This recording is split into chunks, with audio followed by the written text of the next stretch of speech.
Thank you, Mr. Speaker. Mr. Speaker, you may remember this around the holidays. It was a television commercial that played quite frequently, and it may still be on, but it shows a shelter for the poor and homeless around Christmas time. And men and women are entering from the cold, wintry streets, and they're gathering under bright lights and sharing good cheer, and they're clearly benefiting from the holiday outpouring of charity and compassion and fellowship. But then the commercial shifts and the environment changes. It's a dreary, downtrodden affair at this point. The new year has begun, and the shelter is left darker and less full, and its former ambient light and laughter have dimmed into somber tones. And all the while, a man is sitting at the piano in this emptying place, singing, "Don't You Forget About Me." The scene concludes with the adage, "The season of giving ends, but the need remains." Mr. Speaker, as our economy begins to recharge, giving more and more hope, with more and more Americans gaining jobs, it is important, though, to continue to reflect on this still early stage of the new year, after some important budget battles here and a major tax reform piece of legislation.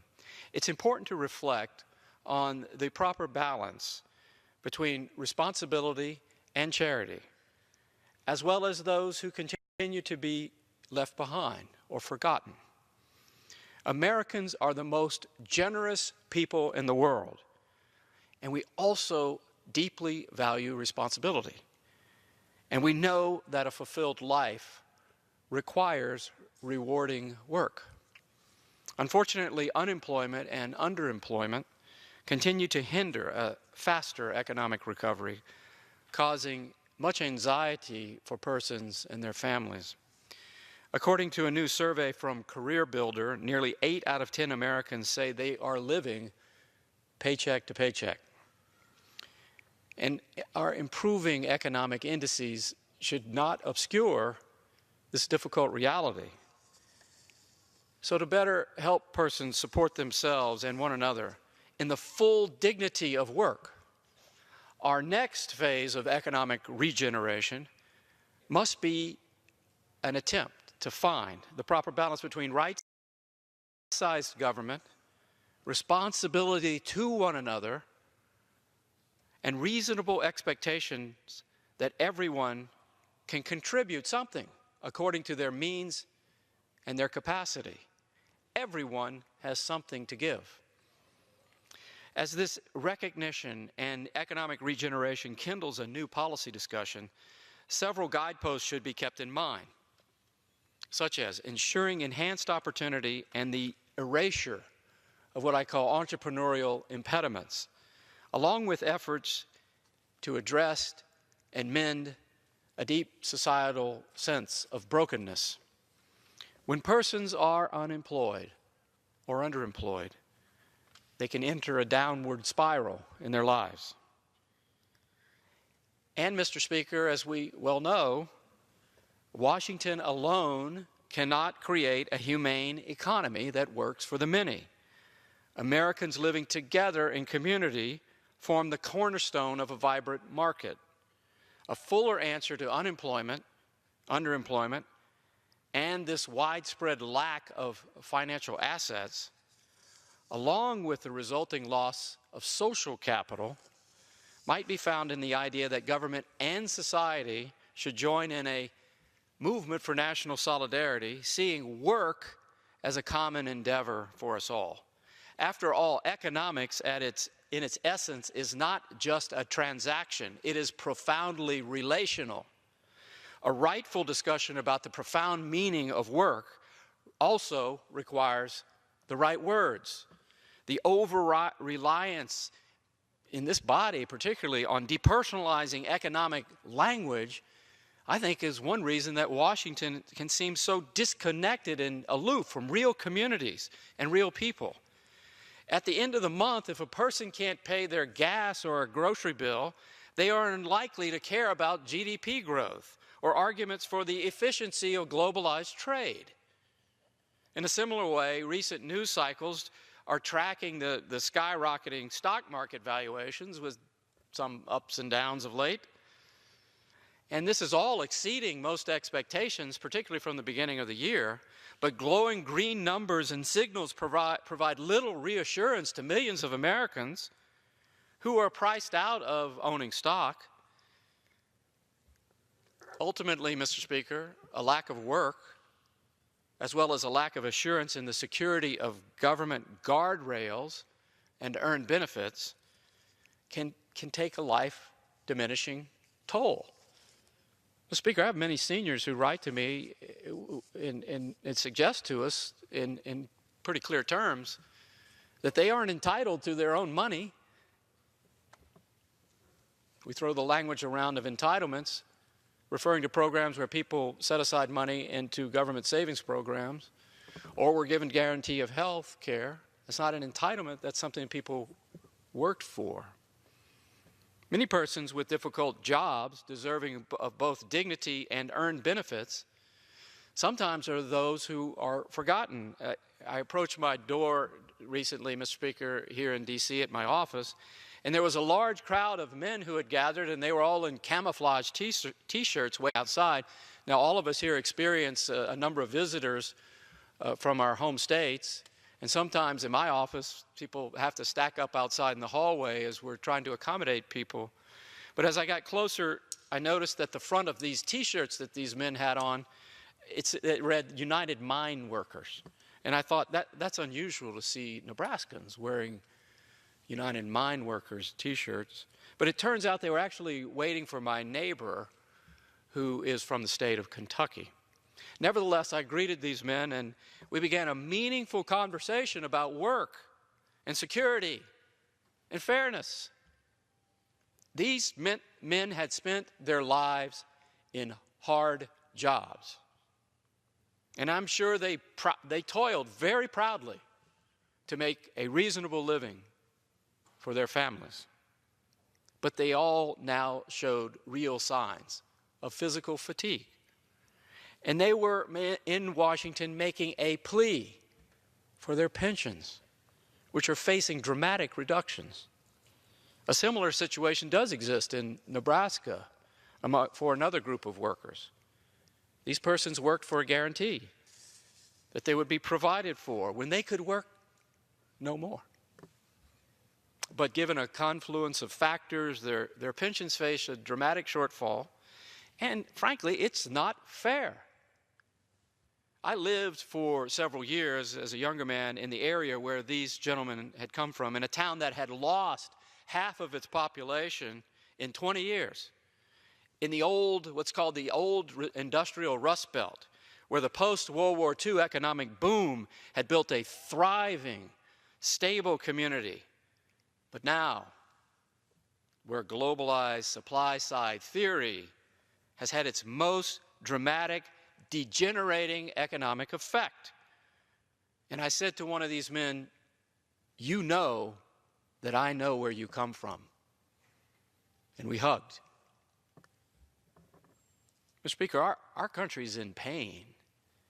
Epic hurricanes and floods, escalating urban violence, and opioid epidemic among those self-medicating because of their own mental or physical or even financial anguish. Combine this with a broken healthcare construct and the lingering after effects of a bitterly fought last electoral season, it's torn at America's heart. In a vibrantly healthy society, though, there should be space for what I call marketplace fluidity and creativity and innovation. A person who has an idea and the drive should be able to pursue it. The benefits accrue, of course, to this person as the inventor, but also the buyer of those services, the community, and those who gave the effort in the building of this product or service. So a healthy economy is two things at once. It's individualistic and it's community-oriented at the same time. Innovation and competition can be disruptive, but they must be set within a fair set of rules. When a system stacks to the wealthiest or is outsourced by faceless corporations in the name of advancing quarterly profits, exploiting the poor elsewhere and damaging the environment elsewhere where there is a lax legal foundation and therefore an indirect subsidy to the means of production, and the externality costs are borne by persons elsewhere in the forms of shorter lives and the effects of pollution. It sets in motion not only difficulties in other places, but here, a loss of jobs, lost community cohesion, and a breakdown of life's stability. And tie this to the loss of the formative institutions of family life and faith life and civic life, and we drift. We drift. We drift without a national narrative. Make it much more difficult to respond holistically in the midst of tragedy to our greater challenges and problems. For a moment, I want to speak about a person who participated in one of my telephone town halls, who she told me she's an architect and her husband is an architect, and they were very interested in starting an architectural firm on their own. But they can't.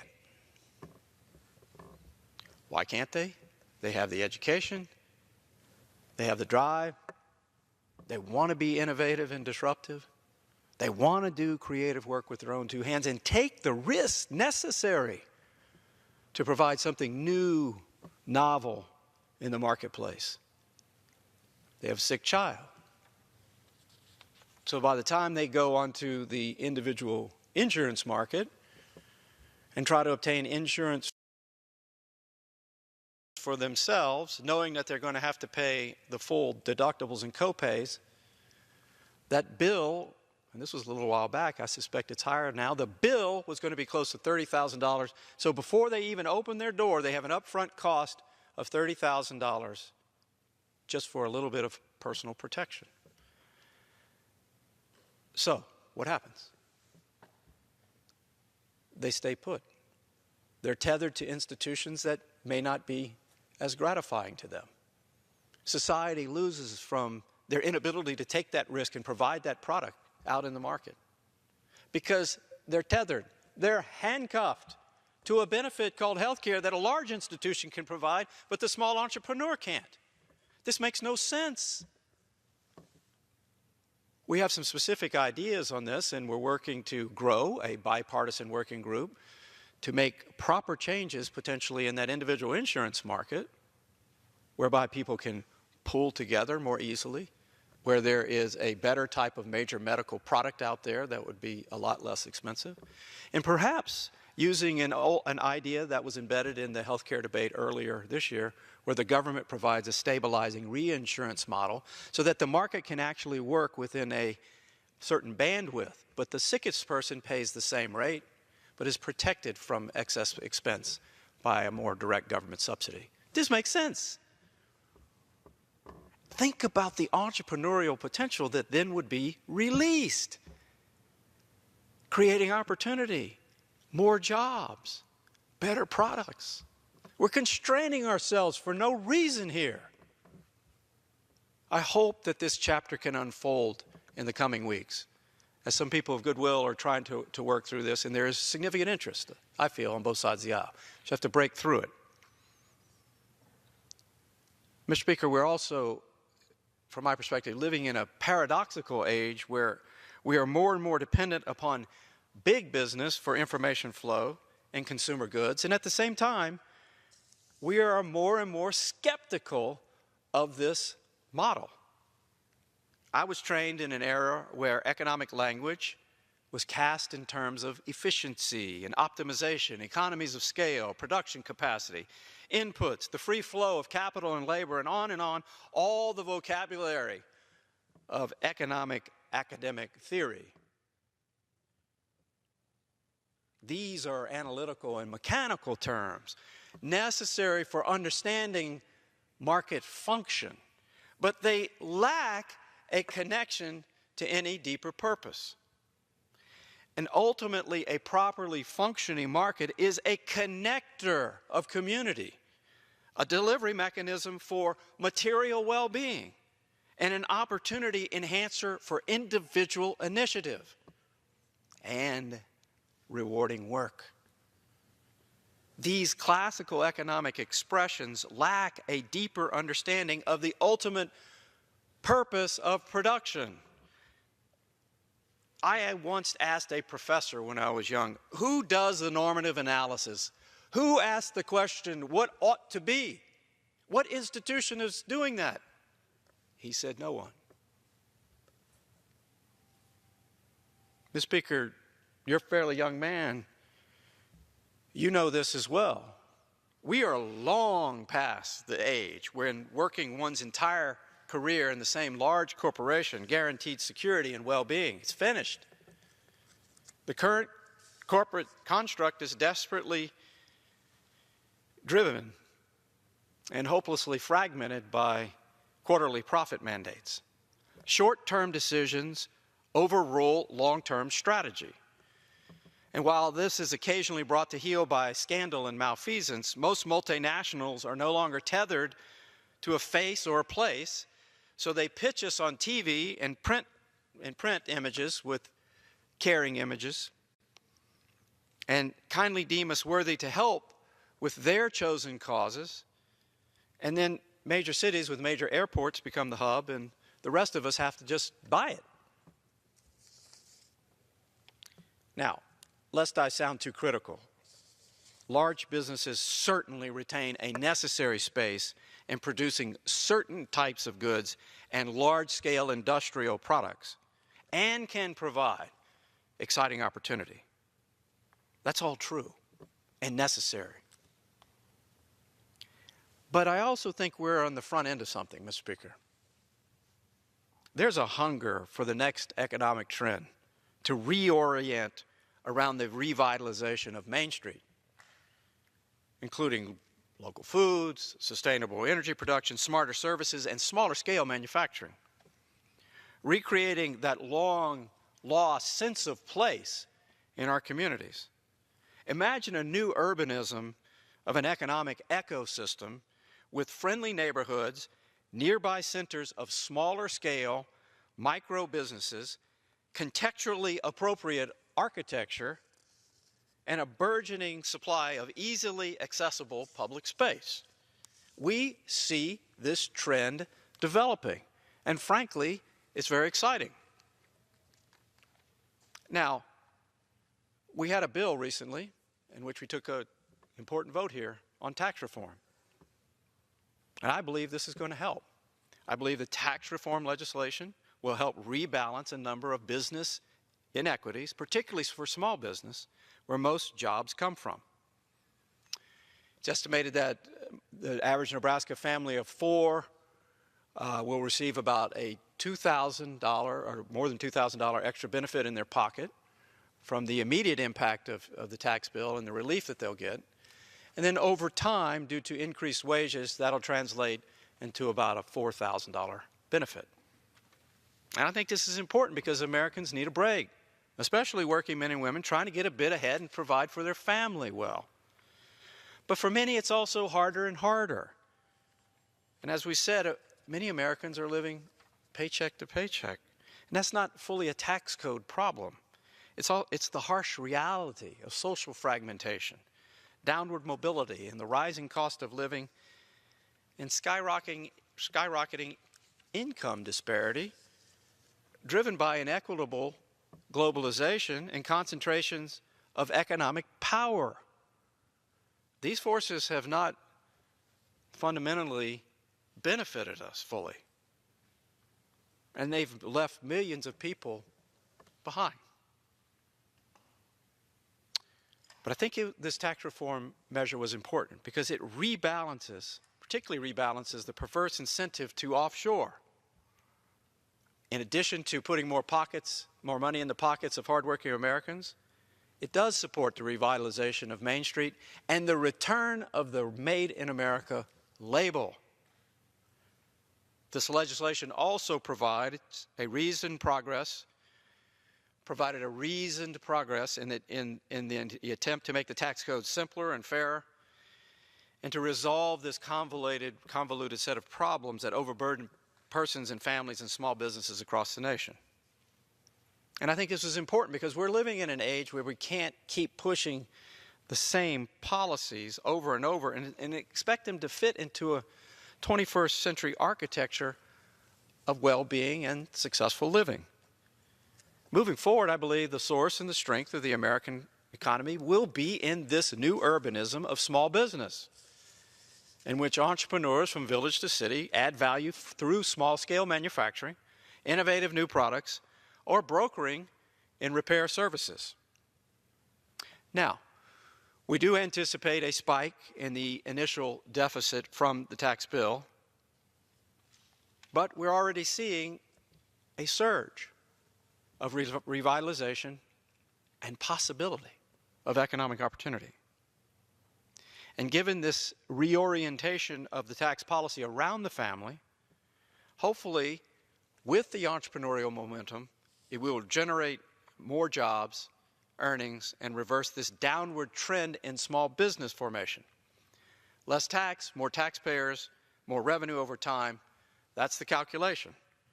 And as more opportunity appears, more persons should also be able to transition from important support mechanisms and systems into meaningful work. Now, this tax reform attempts to be sensitive to the need of all Americans as it begins to push for a modernized revenue construct that no longer enables the complex, lawyered-up, quarterly-driven multinationals to unjustly benefit from low taxes abroad while taking advantages of tax loopholes here. It rebalances the perverse incentives to offshore. At the same time, it uses the carrot of lower corporate rates to bring foreign profits back to America, and we're already seeing the effect. So, on balance, this was a massive, historic, and necessary overhaul of our antiquated, harsh, and complicated tax system so that families can not only get by, but maybe they can start getting ahead. And if we can combine this with a small business ecosystem of revived entrepreneurial momentum, and a part of that is the next set of policies, hopefully that will be empowering with a new type of healthcare product that is stable for persons who do want to enter into the formation of their own small business now, but are not equipped, not empowered to do so. This will only strengthen this entrepreneurial revitalization. There is no way to calculate the held pent-up benefit of unleashing this potential.